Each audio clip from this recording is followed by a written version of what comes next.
compliqué que mes frères ou mes copains qui sont là. Mais je voudrais vous dire, ça vaut le coup de rencontrer Jésus. Est-ce que vous croyez dans la parole de Dieu? Vous savez, le Seigneur, il est tellement grand qu'on ne peut pas toujours nous faire comme nous on veut. Mon cœur, il est partagé. Je suis pris entre vous expliquer mon témoignage. Je me laisse conduire par Dieu, si vous voulez. Que Dieu soit béni. Voilà, je vous explique mon témoignage. Il y a quelques années de cela, j'ai 46 ans. J'avais 16 ans à l'époque. On est sur la région de Bergerac, en Dordogne. Le copain, il nous connaît bien là. Et on partait jamais en mission. On ne savait pas ce que c'était les missions. Avant, on était à la place des Igny. On a grandi à la place des Igny à Bergerac. Et après, il y a le cousin de mon père qui avait acheté un terrain à Gardonne, un peu plus loin. Et puis, on se mettait vers lui là. Et puis, on était dans ce terrain. Et puis, je suis l'aîné de 6 garçons. Et mon père, c'était un homme qui buvait énormément. Il prenait 3 cuites par jour. Il se levait le matin, jusqu'à midi, il dormait à 2 heures, il rebuvait. Et c'était comme ça. Et c'était la misère. On était dans la misère. Et vous savez, qu'est-ce qui était touchant, c'est que le soir, quand on rentrait dans le camping là, pour se mettre au lit, on avait peur. Vous savez, normalement, quand les parents ils viennent, quand le père il vient, ben, les enfants ils sont contents. Quand je rentre chez moi, mes petits ils me prennent pas le coup, ils sont contents. Quand le père il vient, nous, quand le père il vient, c'était la misère. On mourait de la peur, on tremblait comme des feuilles. On était dans le camping, on se cachait sous la couverture. Quand il était bien décidé, ça allait, mais des fois il venait, il cassait tout, il tapait ma mère.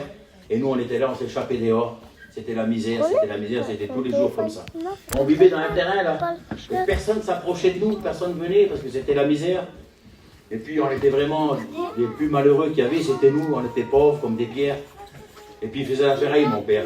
Et puis quand il faisait 30, 40 000, là, il restait dans le bar toute la journée, il buvait, c'était comme ça.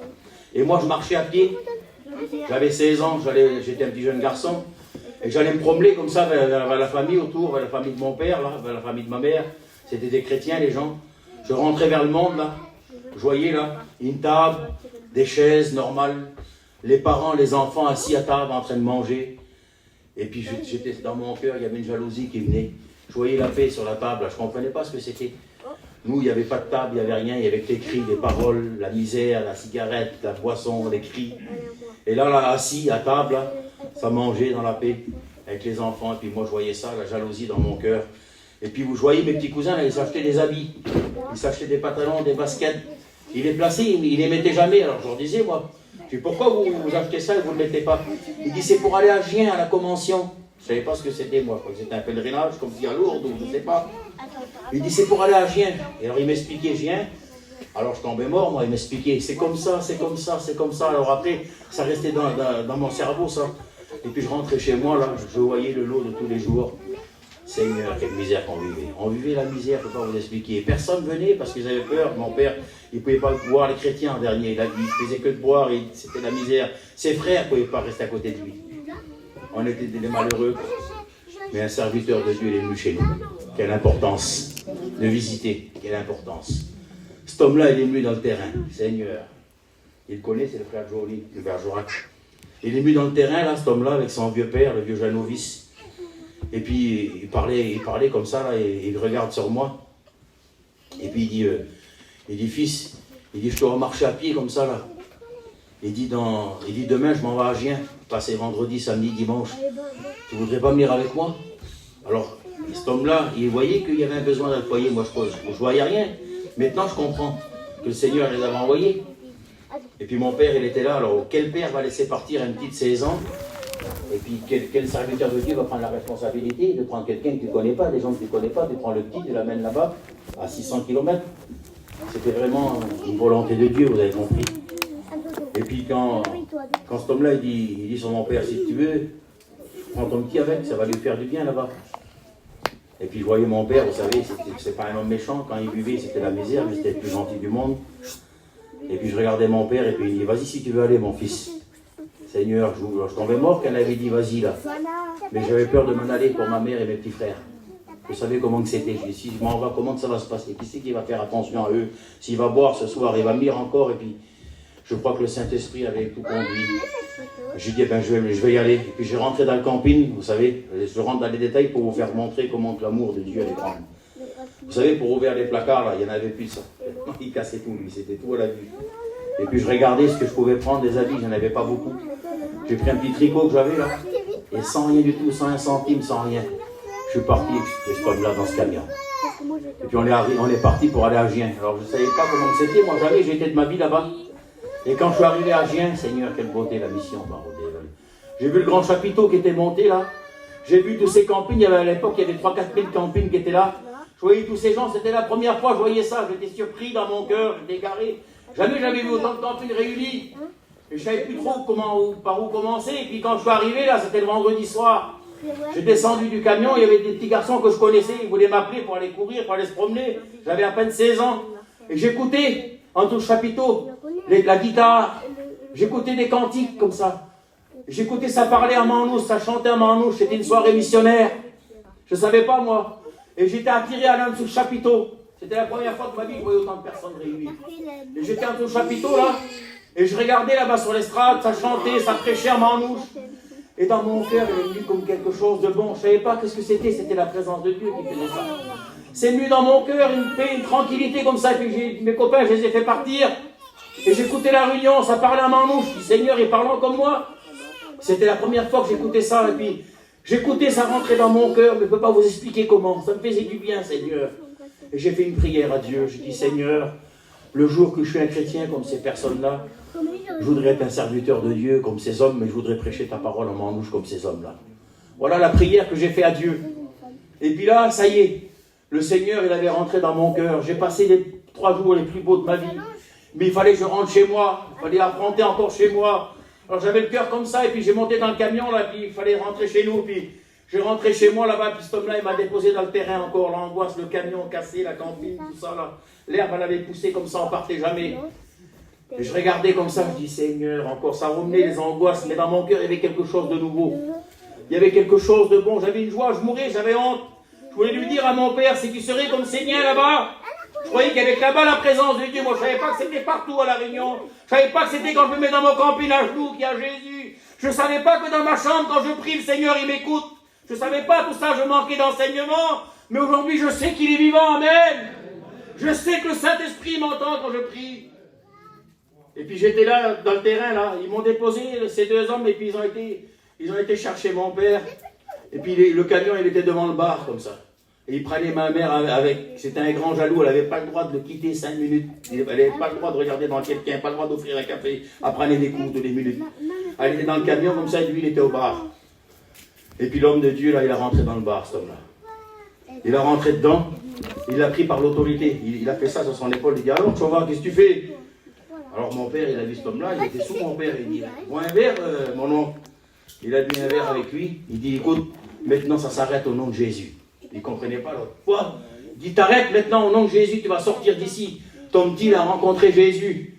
Tu vas partir en mission, tu vas venir avec nous, on part la semaine prochaine, tu vas venir avec nous en mission. Alors il ne savait plus, l'autre, s'il était du lard ou du cochon, il ne comprenait pas ce qui arrivait. Il dit, tu vas voir, le Seigneur va te bénir. Il a sorti dehors. Il a été voir ma mère, jamais un visage aussi triste.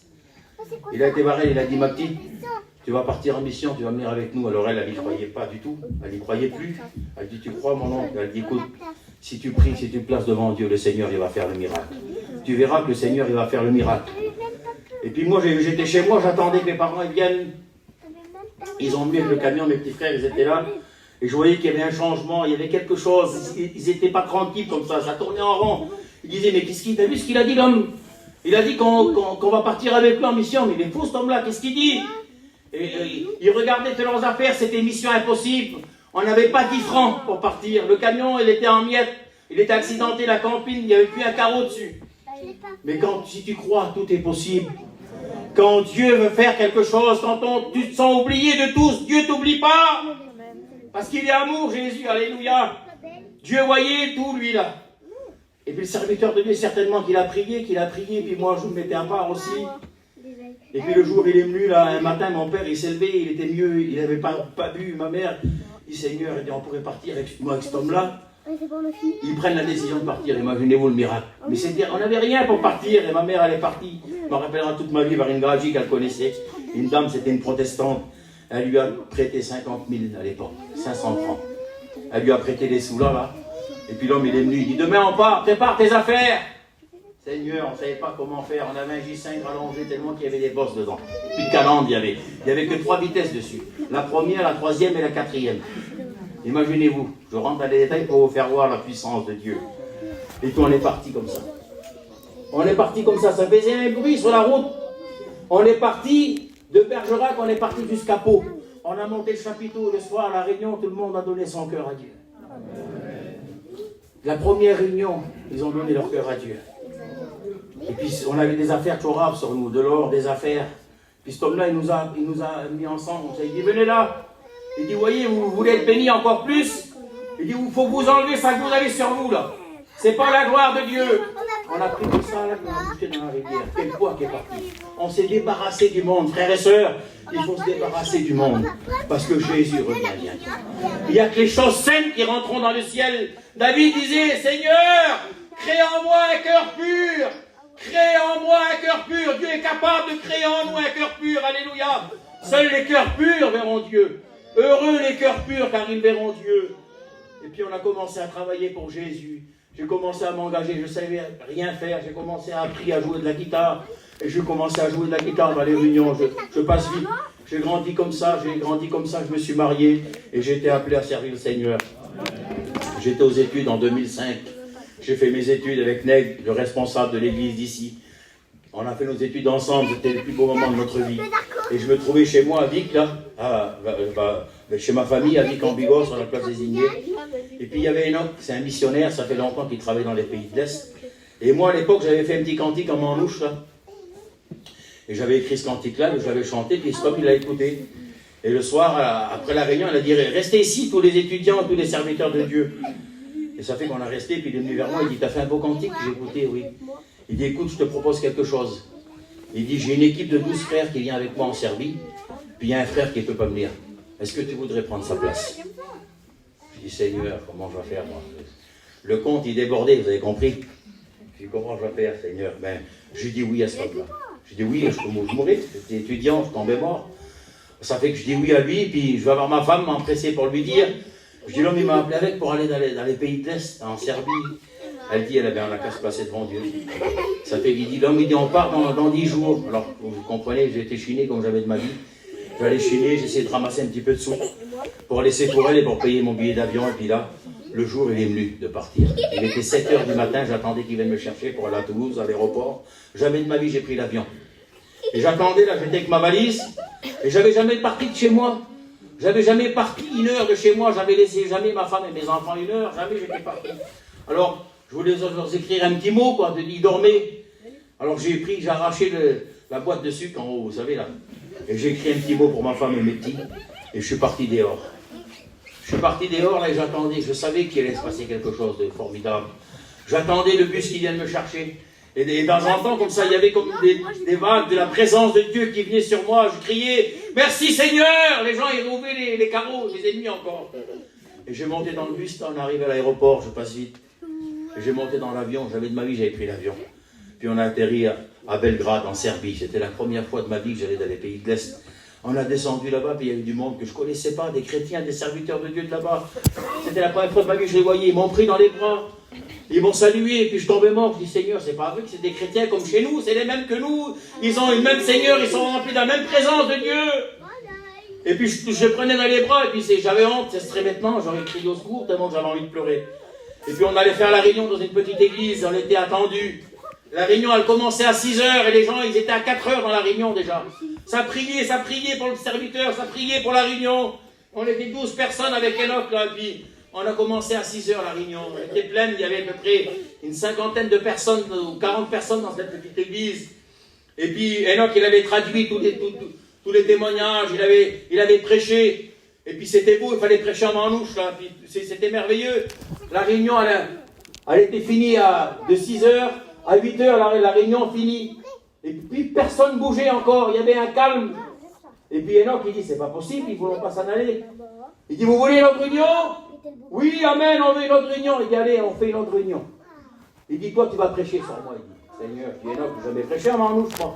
Il dit, tu vas dire quelques mots faciles. Il dit, tu vas voir, ça va aller, le Seigneur, il va te bénir. Je dis, j'ai jamais prêché en manouche de ma vie. Je sais parler, mais j'ai jamais prêché. Il dit, ça va aller, le Seigneur va te bénir. Et puis on a recommencé la même réunion identique. Tous les frères, ils ont retémoigné encore. Et encore et encore, on a chanté. Et puis c'est à mon tour de prêcher. Je dis, Seigneur, comment je dois faire? Et j'ai commencé à prêcher à Manouche. J'ai dit quelques mots, ça sortait de mon cœur comme ça. Et d'un seul coup, comme ça, le Saint-Esprit m'a tombé dessus, comme si j'étais tout seul. Vous savez, comme si quand on remet un film en arrière, là, le Seigneur, il m'a ramené, quand j'avais 16 ans, sur le grand chapiteau, à la Convention. J'avais fait une prière à Dieu. J'avais dit, Seigneur, je voudrais être un serviteur de Dieu, je voudrais prêcher ta parole en Manouche. Et le Saint-Esprit me disait, là, aujourd'hui, je t'accorde. Qu'est-ce que tu m'as demandé? Amen. J'étais dans les pays de l'Est, j'étais en train de prêcher la parole de Dieu en Manouche. Et aujourd'hui, je suis un missionnaire. Un foyer misérable que personne n'aurait mis une pièce dessus. Nous, on croit que tout le monde nous oublie. On peut être obligé d'oublier des hommes, oublier de nos familles. J'irai même plus loin. La Bible dit ça, si ton père ou ta mère t'abandonne, moi, l'Éternel, je ne te délaisserai pas. Amen. Jésus ne m'a pas oublié, frères et sœurs. J'arrête là, je voudrais qu'on puisse prier Dieu. C'est important, vous savez, si le Seigneur, il l'a fait pour moi, il peut le faire pour chacun d'entre nous.